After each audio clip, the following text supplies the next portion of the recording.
Masechet Ktuvot Daf He, on commence le Hashem Daf Dalet Amud Bet tout en bas. Amarmar à l'avant-dernière ligne. Amarmar, Benkar ou Benkar. Dans tous les cas, aussi bien s'il y a eu un problème de deuil que dans un cas général, habituel, l'Oiv Ol, il n'a pas le droit de faire la première fois ses rapports avec la Kala qui est vierge, l'Ob Erev Shabbat ou l'Ob Motzei Shabbat. Ni Erev Shabbat, ni Motzei Shabbat. Et la Gemara demande Bishlama Berev Shabbat. Je comprends pour quelle raison s'interdit vendredi soir, l'El Shabbat, de faire ses rapports avec la Betula, Mishum Chabura, parce qu'il est en train de la blesser, ce qui est interdit pendant Shabbat. Et là, Motzei Shabbat Amaïlo, mais pour quelle raison s'interdit à la sortie de Shabbat? Répond la Gemara Marabizera Mishum Cheshbonot. À cause des calculs. Il sera pendant Shabbat, tout le temps en train de calculer, de penser à son repas qu'il doit organiser à la sortie de Shabbat. Et donc, on ne lui permet pas de faire Motzei Shabbat pour ne pas qu'il soit pris comme ça par ses pensées pendant Shabbat. Amarle Abaye lui demande Vecheshbonot shel mitzvah miasire, des calculs et des pensées de mitzvah, est-ce que c'est interdit? Pourtant c'est permis, même pendant Shabbat. Veha Rav Chizda et Rav Amnuna d'Amre Tarvayu. Rav Chizda et Rav Amnuna, les deux, ils disent Cheshbonot shel mitzvah mutar le chashvan be Shabbat. Des calculs de mitzvah, on a le droit de les faire pendant Shabbat. La Marabi Lazar Poskin c'est la kalani be Shabbat. On a le droit de fixer des dons d'argent pour les pauvres pendant Shabbat. La Marabi Yaakov, la Marabi Yochanan, on le bate knesiot et bate midrashot. On a le droit d'aller à un bet knesset ou un bet midrash, les fakir haliske rabim be Shabbat, pour s'occuper des besoins communautaires pendant Shabbat. Ve Marabi Yaakov, Marabi Yochanan, mais fakrin pikuach nefesh be Shabbat. On s'occupe de tout ce qui a un besoin de guérison de quelqu'un malade qui est en danger pendant Shabbat. Donc tu vois que tout ce qui est mitzvah, c'est permis pendant Shabbat, même si c'est des paroles qui paraissent un peu de chol. De même, on a vu encore de Rabbi Yonatan qui dit, Holchin et Tarsayot ou Karkayot. On a le droit d'aller dans les palais, dans des grandes salles, les fakir haliske rabim et Shabbat, pour s'occuper des besoins communautaires pendant Shabbat. Vetana deve menashia meshadchin al tinoket le'aretz be Shabbat. Donc meshadchin al tinoket, on parle des fiançailles d'une fille pendant Shabbat, donc il parle d'argent même, tout ce qui est nécessaire pour le mariage. Ve'alatinok et l'amdo sefer, et de même, on peut parler des frais d'un enfant, des frais de scolarité, des besoins d'un enfant qui doit étudier, ou l'amdo ou manout, ou même quelqu'un qui veut apprendre à son fils un métier. Donc ça aussi c'est une mitzvah pour qu'il y ait de la parnassa, et ça aussi ça peut se parler même pendant Shabbat. Donc pourquoi tu l'empêches de faire ses rapports après Shabbat en disant je crains les paroles de calcul de son repas pendant Shabbat. Et pourtant c'est une mitzvah. Si c'est une mitzvah, on devrait lui permettre. Et là Marbizra répond à Gemara. Quel est le problème au Shabbat? Gzera shema yishchot ben of. On craint qu'il risque de s'oublier complètement et de faire la shrita à une poule pour avoir à manger au repas de mariage. Donc il va faire une fête à l'occasion donc de ce mariage là, de la première fois il a ses rapports avec la kala, les rapports de mitzvah, et donc il risque de s'oublier complètement et de faire la shrita à un poulet. Amar le Abaye la me'atat, c'est comme ça. Yom Kippourim shechaliot basheni beshabbat. Quand Kippour tombe un lundi et qu'on fait le grand repas dimanche la veille de Kippour, Yidaché, on devrait repousser Rosh Hashanah pour que Kippour ne tombe pas un lundi. Donc quand Rosh Hashanah il tombe Shabbat, Kippour ça tombe lundi. Il faudrait faire de sorte à ce que Kippour ne tombe pas un lundi, de manière Gzera Shema Yishrot Ben Of, de peur qu'il risque de shriter un poulet pendant Shabbat pour son repas de Kippour. Et donc tu vois qu'on ne craint pas ça. Pourquoi chez nous tu crains ça? Répond la Gemara Atam Zelenafshe Lotarid. Pour son propre repas lui-même de Kippour, il n'a pas d'invité. La veille de Kippour, il n'a pas forcément d'invité. Donc ici, il n'est pas perturbé autant que ça. Il ne risque pas de s'en aller, de s'oublier, d'aller faire la shrita pendant Shabbat. Tandis que Achad el Acherim Tarid, ici, il fait un grand repas. Et donc, il va s'oublier, il risque de faire la shrita pendant Shabbat pour son repas de mariage à l'occasion de Motzei Shabbat, où il veut faire les rapports Motzei Shabbat. La Gemara demande, la Gemara donne une autre réponse encore. Inami atam itle ravra. Pour Kippour, il a le temps. il a le temps, ils peuvent jusqu'à demain midi encore préparer son repas, donc il n'est pas stressé pendant Shabbat. Mais quand c'est pour Moté et Shabbat, il n'a pas le temps, donc il risque de s'oublier pendant Shabbat et de faire la Shrita. C'est comme ça que la Gemara dit tant que tu y es, puisque tu en es arrivé à ça, à cette réponse, Erev Shabbat ben off. Tu pourrais utiliser la même raison pour Erev Shabbat. Pour quelle raison on va interdire les premiers rapports pendant Shabbat, de peur qu'il risque de faire la Shrita pour sa fête pendant Shabbat.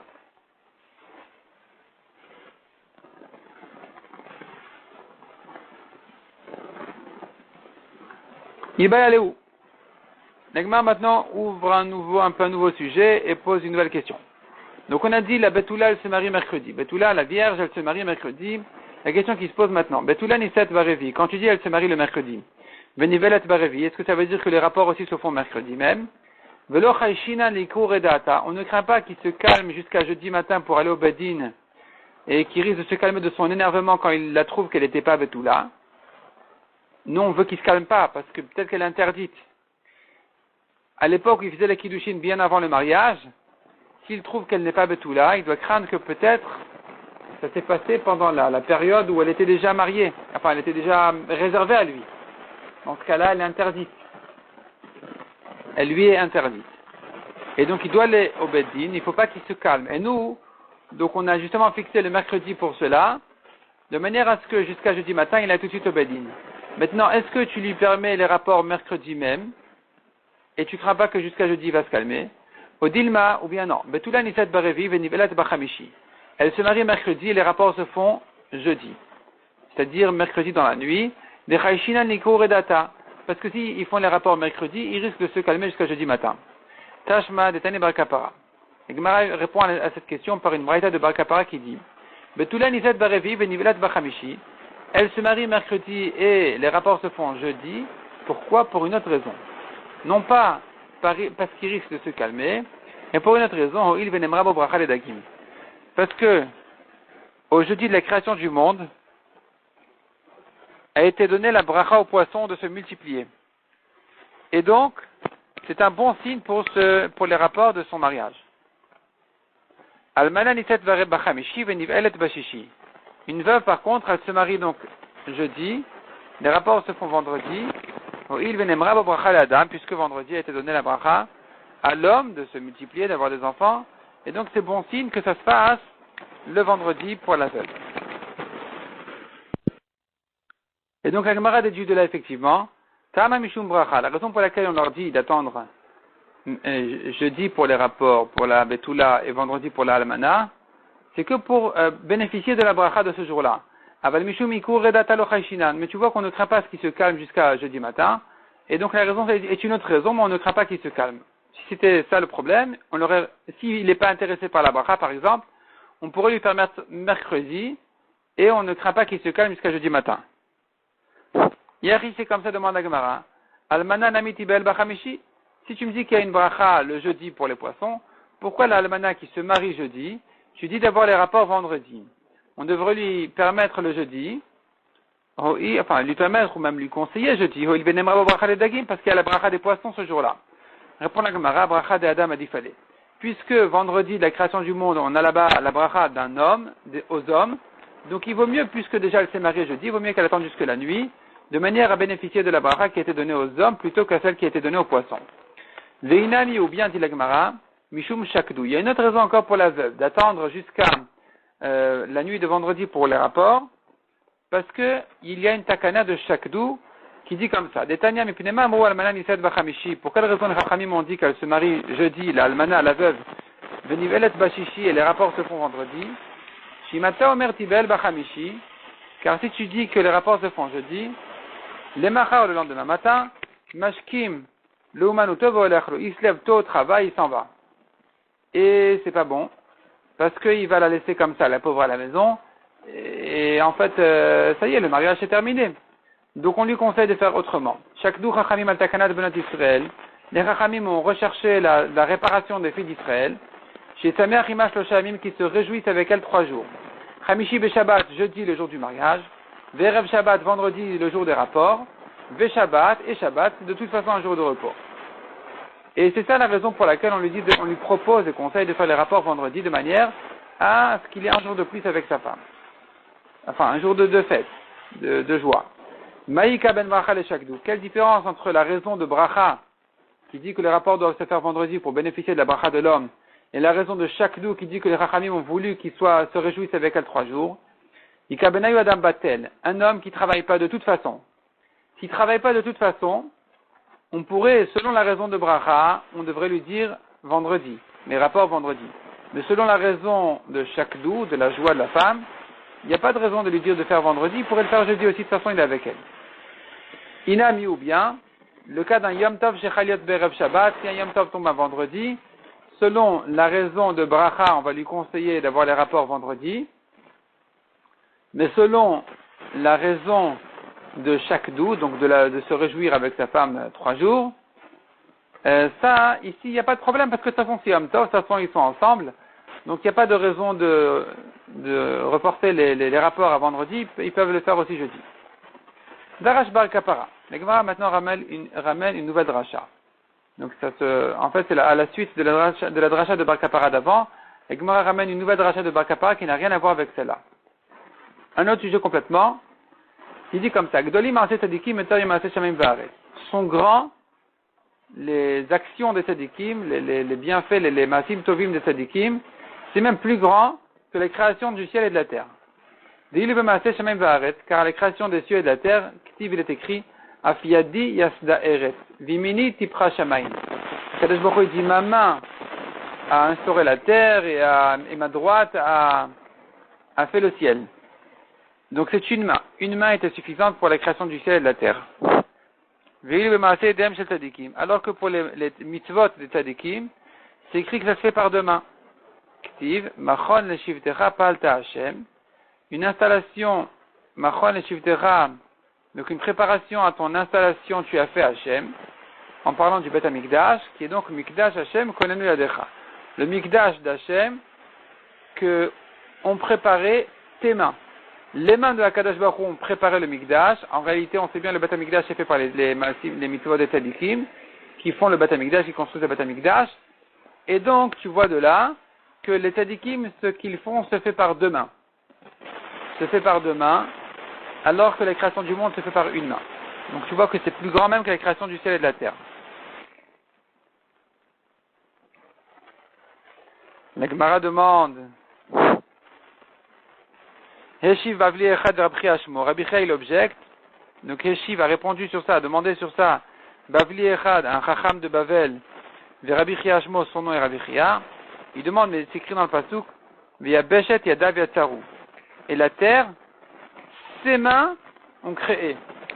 Donc c'est écrit au pluriel pour la création de la terre. Répond la Gemara, Yado Ktiv, c'est écrit au singulier, Yado. Donc c'est vrai que ça se lit au pluriel Yadav, mais comme c'est écrit sans le deuxième Yud, ça pourrait se lire Yado, donc c'est sa main au singulier. De Aktiv Yatsaru, mais c'est conjugué au pluriel Yatsaru. Elles ont créé ces 2 mains. Répond la Gemara, non, c'est écrit au pluriel, non pas pour ses mains, mais pour ses doigts. Amar Avnachal Maritra Yatsaru et Tzbeotav. Ses doigts, les doigts de sa main, ont créé la terre. Comme il est écrit à propos du ciel aussi, je verrai les cieux, Maaset Beotecha, qui ont été créés par tes doigts. Yarer v'chochavim asher konanta, la lune, les étoiles que tu as préparées. Donc ici, en réalité, la terre a été créée par 1 main et plusieurs doigts, pareil pour le ciel. Tandis que les Maasim Tovim, les mitzvot des tzadikim, ça se dit sur 2 mains de Hakadosh Baruch Hu. Métivé encore une objection, Hashamay Misaprim Kevod El, ou Maaseyadav Magid Rakia.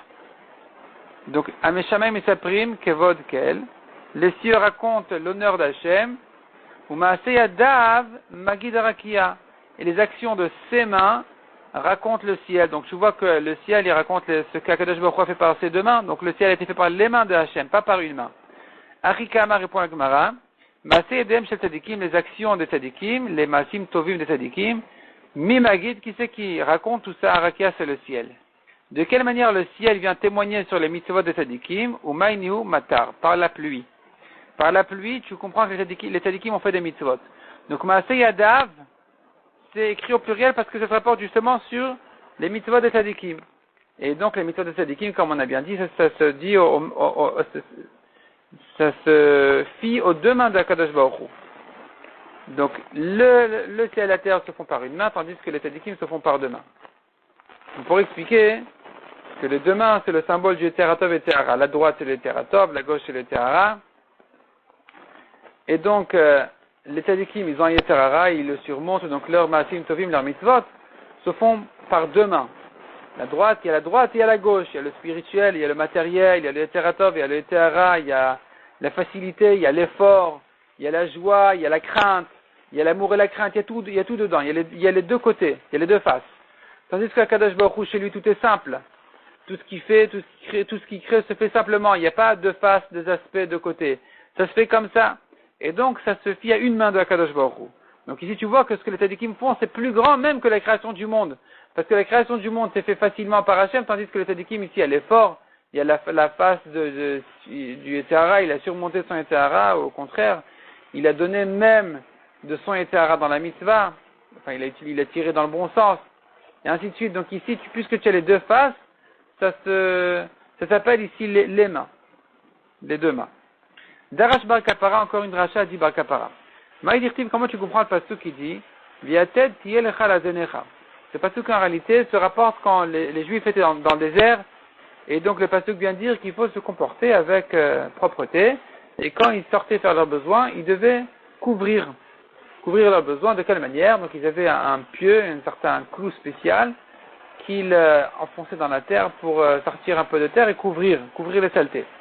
Donc Viated, ce pieu-là, ce clou en question, Tielecha sera sur toi à la zenecha parmi tes affaires personnelles que tu portes sur toi, comme tes outils ou tes petits trucs. Et la Gemara demande, mais qu'est-ce qu'on vient apprendre de ce pasuk-là? Al tikre azenecha la oznecha. Ne lis pas dans le pasuk azenecha, mais oznecha qui veut dire tes oreilles. Shimishma adam davar sheno agun, si un homme entend une parole qui n'est pas bien, on tourne la page, yaniach etzbo beoznav, qu'il rentre ses doigts dans ses oreilles pour les boucher et ne pas entendre. Vainu dam Rabbi Elazar, c'est ce que Rabbi Elazar a dit. Ipnema etzbotav chez la dame de Mot d'autres. Pour quelle raison les doigts d'un homme ressemblent à des clous? Maïtama, la Gemara demande pour quelle raison? En quoi tu as vu que ça ressemble à des clous, à des pieux? Il est mamishum de mechalkan, il est mamishum de mechalkan, virgule. Si la question elle se rapporte sur le fait que les doigts sont séparés l'un de l'autre, la Gemara dit c'est pas une question. On connaît déjà la réponse. Kol chada vechada, chacun des doigts, les milte avida, il sert à sa chose, il y a une mitzvah qui se fait par chacun des doigts. Damarmar zu zeret, zu kmita, zu ama, zu etzba, zegudal. Chaque doigt, il a sa fonction. Zeret, c'est le petit doigt qui sert à mesurer le choshen. Kmita, le doigt d'à côté, il sert à la mitzvah de kmita, prendre une poignée de la mincha. Ama, le majeur, c'est pour mesurer les hameaux de Bet Amikdash. Etzba, l'index, c'est pour asperger du sang des korbanot. Gouda, le pouce, il a aussi ses mitzvot. On met sur le Metzora, sur ses pouces. Donc chacun des doigts, il a sa fonction, il a sa mitzvah. Et la Mata Meshupot qui était de ta raison, et pourquoi c'est arrondi bien comme pointu, presque comme des clous. Chez Mishma Adam Davar Sheno Agun, pour que si un homme entend une parole pas bien, Yaniach etzvotav beoznav, qui rentre ses doigts pour boucher ses oreilles. Tana de Rabbi Ishmael, encore une braïta de Rabbi Ishmael dit dessus, Mipnema ozen kula kasha, pour quelle raison l'oreille tout entière elle est dure, ve'alia raka, alors que la queue de l'oreille, c'est ce qui descend en bas, c'est plus tendre, chez Mishma Adam Davar Sheno Agun, Yakouf Alia le Torah. Pour que si un homme entend une parole, un mot pas bien, qu'il puisse boucher son oreille en rentrant la alia, qui est la partie inférieure de l'oreille, et la rentrer donc dans le trou de l'oreille de manière à ne pas entendre. Tanu Rabanan, aliyashmiya adam leoznav dvarim betelim. Qu'un homme ne fasse pas entendre à ses oreilles des paroles vaines, dvarim betelim, de rien. Car c'est ça ce qui va se brûler en premier au Geinom, avant les autres membres. Rashi explique, puisque c'est plus fin que les autres membres, ça va se brûler en premier. Et là, la Gemara ouvre un grand sujet, un grand problème, à propos des premiers rapports avec une betula. Est-ce que c'est permis pendant Shabbat ou pas? Ma'olivol betula be Shabbat, est-ce qu'on a le droit de faire les premiers rapports avec une betula pendant Shabbat? Le problème, il est que ça va saigner, et il y a plusieurs problèmes ici, et la question qui se pose, est-ce que c'est permis pendant Shabbat? Et donc là, la Gemara, elle rentre dans des définitions très fines et très précises, à savoir exactement comment tu définis la situation, pourquoi ça saigne. Dam miskad pakid, est-ce que tu considères que le sang, il est réuni comme dans un sachet, et que donc, dans ce cas-là, il n'y a pas de problème puisqu'il n'est pas absorbé dans le corps, il n'est pas absorbé dans la chair, donc c'est pas une blessure interdite, c'est comme si tu coupais un sachet que le sang sort, et dans ce cas-là c'est permis, au chibour et michbar, ou bien tu considères que le sang il est complètement absorbé dans la chair, et que donc c'est une plaie qui se fait pendant Shabbat qui est interdite. Et si tu veux dire que le sang il est réuni et que ça serait permis, on a un autre problème. Est-ce que les dames hutzarir veshari, est-ce que je dis ce qui l'intéresse à cet homme-là c'est le sang, il veut obtenir le sang pour prouver qu'elle s'est gardée, qu'elle était vierge, qu'elle était betula jusqu'à présent. Si son intérêt c'est d'avoir le sang, dans ce cas-là c'est permis parce qu'on a dit que il serait permis de faire sortir le sang si tu considères qu'il était comme ça réuni en soi et pas absorbé complètement dans la chair. Odilma le petahut tarir, ou bien non, ce qui l'intéresse le mari c'est l'ouverture. Ve'asir, ce serait interdit parce que c'est un problème de construction. Il est en train de construire, de former donc une ouverture qui va lui servir ensuite, et ça, ce sera interdit pendant Shabbat. Donc nous avons ici deux problèmes à traiter. Il y a le sang et il y a l'ouverture. Si tu veux dire maintenant que ce qui l'intéresse c'est le sang, ou petarimelakati, l'ouverture se fait d'elle-même, et donc il n'a pas à craindre l'ouverture. Le sang il ne craint pas parce qu'on a dit mifkat bakid s'est réuni. L'ouverture il n'en a pas besoin, donc ça va. Mais elle se fait de toute façon l'ouverture. Donc il dit que c'est permis. Est-ce que tu diras à la Chak Rabbi Shimon de Amar Davar Shel Mitkaven Mutar? Est-ce que tu tiens à la Chak comme Rabbi Shimon qui a dit que s'il n'a pas eu l'intention de faire une melacha pendant Shabbat, c'est permis? Et donc ici aussi, puisqu'il n'a pas eu l'intention de faire l'ouverture, ça serait permis. Ou à la Chak Rabbi Yehuda de Amar, ou bien à la Chak comme Rabbi Yehuda qui a dit non, Davar Shel Mitkaven Asur. Même s'il n'a pas eu l'intention quand il a fait une chose interdite pendant Shabbat, c'est interdit même sans l'intention. Donc ici aussi ça devrait être interdit, même si son intention n'est pas pour l'ouverture, ça serait interdit. Si tu veux dire qu'Alakha est comme Rabbi Yehuda qui l'interdit, qui interdit en général une melacha même sans l'intention. Peut-être que ici l'ouverture c'est même pas considéré comme une melacha. Mais quel était la pétard, au metaken était la pétard. Est-ce que ça l'abîme, la betula, d'avoir cette ouverture, ou au contraire ça la répare? C'est-à-dire, elle vaut plus en tant que betula. En tant que vierge, elle vaut plus. Donc ça l'abîme quelque part. Dans ce cas-là, ça serait permis pendant Shabbat parce qu'il n'a pas fait ici une réparation pendant Shabbat. Ou au contraire, tu dis ça y est, ça la prépare au mariage, et donc ça s'appelle une réparation qui serait interdite pendant Shabbat. Ikadamre, la Gemara ramène maintenant les questions sous une autre version. Veimdim selomar dam chiburim michbar. Là, la Gemara elle prend selon cette nouvelle version l'autre côté. Donc si tu considères qu'il y a un problème avec le sang, jusque-là, on s'est enfoncé dans la piste de dire qu'il n'y a pas de problème avec le sang, et là, la Gemara va prendre d'autre côté. Si tu crains le sang, tu dis l'odam chibur et michbar, le sang était bien absorbé dans la chair, et quand maintenant il fait ça, c'est une plaie qui est interdite pendant Shabbat normalement. C'est pas évident, dit la Gemara, d'interdire. Les dames ou tsarich ve'asur, est-ce que tu dis ce qui l'intéresse là, le mari, c'est de voir le sang, sortir. Donc dans ce cas-là, effectivement, c'est interdit. Odilma lanat asma ou tsarich veshari, ou bien je dis non, ce qui l'intéresse, c'est pas le sang. C'est vrai que le sang, ça va l'aider à savoir qu'effectivement la femme elle s'est gardée toutes ces années. Mais lui, ce qui l'intéresse, c'est pas ça, il pense qu'à son propre plaisir. Et le sang ne l'intéresse pas du tout. Dans ce cas-là, tu pourrais permettre, malgré qu'il y a une plaie qui se fait, et que je considère ça comme une plaie, comme une vraie blessure interdite pendant Shabbat, mais puisque ça ne l'intéresse pas, il pense qu'à son plaisir, ça serait permis. Si tu dis, il pense qu'à son profit, Veda Mimelakeati, et le sang vient de lui-même, Halakha qui est Rabbi Yehuda ou halakha qui est Rabbi Shimon? Est-ce que tu vas dire l'halakha est comme Rabbi Yehuda qui interdit une chose qui se fait toute seule, sans intention? Dans ce cas-là, tu vas interdire même s'il pense à son propre plaisir. Ou l'halakha est comme Rabbi Shimon qui dit que, puisqu'il n'a pas eu l'intention, c'est permis. Mais il me dit, même si tu penses comme Rabbi Yehuda, que ça devrait être interdit, parce qu'il y a ici, comme on a dit, une melacha de fête, il est en train de faire une plaie pendant Shabbat interdit. La Gemara dit, c'est tout de même pas si évident que ça. Mekalkel bachabura ou metaken bachabura. Est-ce que cette plaie-là, ça s'appelle abîmer ou réparer? Si c'est abîmé, tu vas permettre. C'est pas une vraie melacha. Si c'est une réparation, tu vas interdire. Donc, ou metaken bachabura, ou dans ce cas-là, tu vas interdire parce que c'est un tikkun, c'est une réparation. Mais il me dit, mekalkel bachabura, ou si tu considères cette plaie comme abîmée, et donc tu voudrais permettre, c'est quand même pas si évident que ça. Mais mekalkel halakha ki Rabbi Yehuda ou halakha ki Rabbi Shimon. On a encore une autre marloquette à propos de quelqu'un qui fait une plaie, et cette plaie-là, c'est pas une réparation. C'est pas une opération, par exemple, où là il a fait une plaie qui est vraiment en train de réparer le malade. C'est une plaie pour rien qui est en train d'abîmer. Et ici, c'est pas évident de dire que c'est considéré comme que c'est permis. C'est pas parce que, en général, les melachot, ça doit être des réparations. Quand il est abîmé, il est pas tour, c'est pas interdit minatora.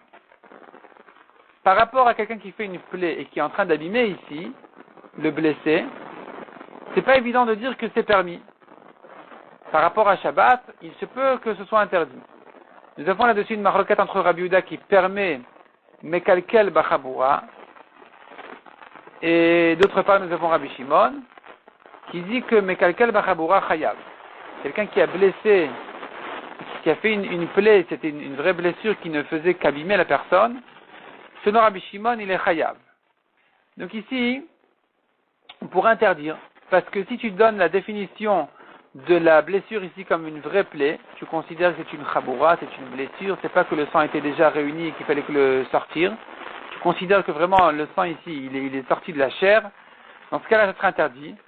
Et ici, la Gemara dit que, bon, s'il a besoin du sang, c'est sûr que c'est interdit.